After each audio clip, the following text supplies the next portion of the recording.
बिस्मिल्लाहिर्रहमानिर्रहीम। अस्सलाम वालेकुम व्यूवर्स, मैं फूड एंड टिप्स की जानिब से आज आपके लिए लेकर आई हूँ ठंडा ठार कैरी का ठंडा बर्फ़ जूस।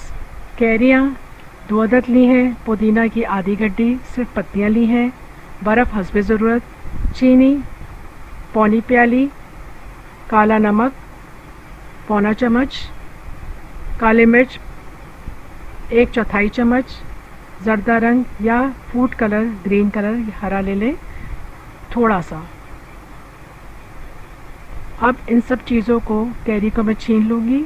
छीनने के बाद कैरी, पुदीना, चीनी, नमक, काला नमक, काली मिर्च और ज़र्दा रंग को जग में डाल के ग्राइंड कर लूँगी। साथ में बर्फ़ को कूट कर वो भी साथ में शामिल कर दूँगी।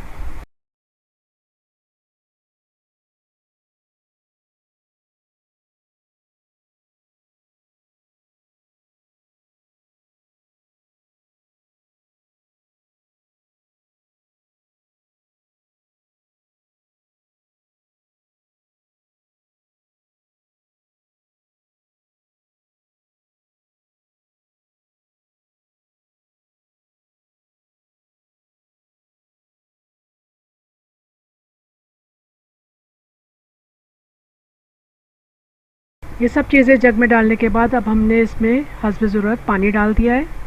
पानी डाल के अब हमने इसको ग्राइंड कर लिया है। इस जूस को हम एक बाउल में निकाल लेंगे। पुदीना मैदे की गर्मी भी ख़त्म करता है और गर्मी में ऐसा ठंडा ठार शरबत बहुत अच्छा लगता है। हस्बे ज़रूरत इस पर पानी भी मिला लें और इसको अच्छी तरीके से शेक करने के बाद इसे हम गिलासों में सर्व करने के लिए डालेंगे। ये शरबत गर्मी के दिनों में बहुत अच्छा रहता है, हमारे जिस्म की गर्माइश को दूर करता है, ताज़गी देता है और पुदीना मोटे लोगों को पतला करने का सबब भी बनता है। गर्मी के दिनों में ऐसे ठंडे शरबत सुकून देने के साथ साथ ताज़गी भी देते हैं।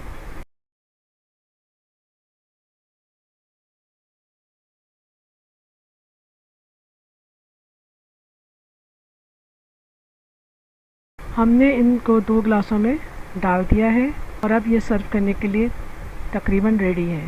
इसमें आप कुछ पत्तियाँ पुदीने की सजा दें, हमारा शरबत पीने के लिए रेडी है। बाज़ लोग गाढ़ा गाढ़ा शरबत पसंद नहीं करते, तो अगर जिनको पसंद हो शरबत गाढ़ा तो वो इसको छान कर भी पी सकते हैं। उम्मीद है आपको मेरी ये वीडियो पसंद आएगी और आप कमेंट बॉक्स में मुझे बताइएगा कि आपको ये मेरी वीडियो कैसे लगी। इसको शेयर करें, बेल आइकॉन को प्रेस करें और सब्सक्राइब करना मत भूलिएगा। शुक्रिया।